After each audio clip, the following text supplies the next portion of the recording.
Welcome. This accounting mini lecture covers job order costing versus process costing. In this video, we are going to compare and contrast each approach to determine when it's most appropriate to use each. Okay, let's start with job order costing.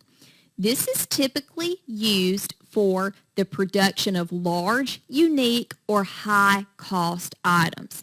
Typically, these items are going to be customer specific. They are going to be often customizable. It's not something that's going to be mass produced, okay? It's something much more unique than that, where we can easily track the cost associated with producing a specific unit. Okay, here's some examples of job order cost applications. In the manufacturing sector, it could be special order printing or a building construction, for example, a home or even a commercial property. Landscapers will often use the job order costing system.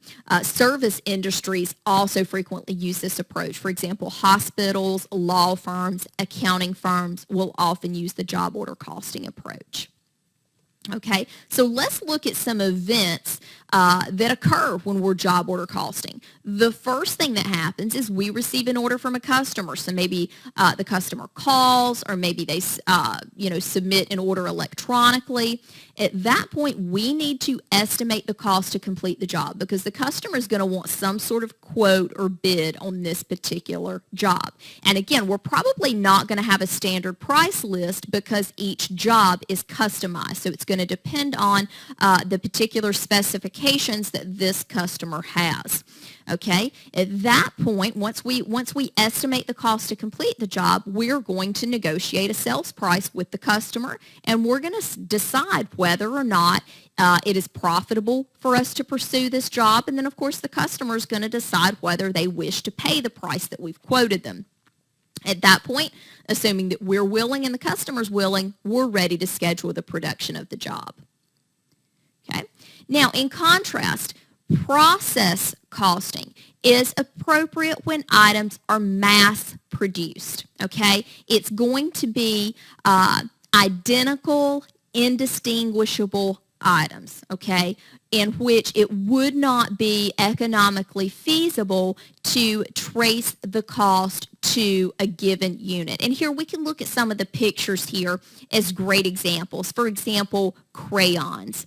When crayons are produced, let's say we're looking at a 24-pack of crayons, they're going to be shipped to retailers all over the country, and you're not going to be able to distinguish one 24-pack of Crayola from another 24-pack of Crayola because they're all identical. There's nothing customized there. They're mass produced. And the same goes for other units. Just about any type of grocery or household item is going to be a good example of a process costing system.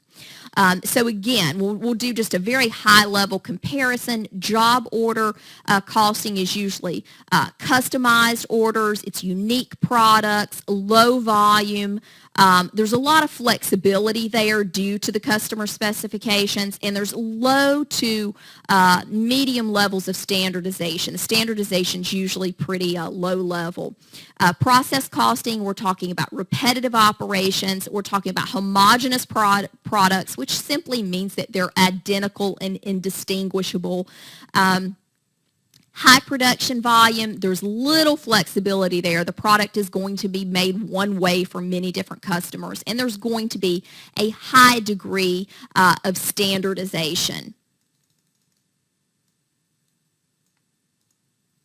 Okay. So again, let's look at how we would compare job order and process costing operations. Direct materials, direct labor, and factory overhead are going to go into the jobs regardless of the approach that we use. The goods in process account is going to consist of individual jobs, assuming that we're using a job order costing system. They're going to go into finished goods until the time that they're sold, and at that point we would transfer them into cost of goods sold. So thank you for watching this video on job costing.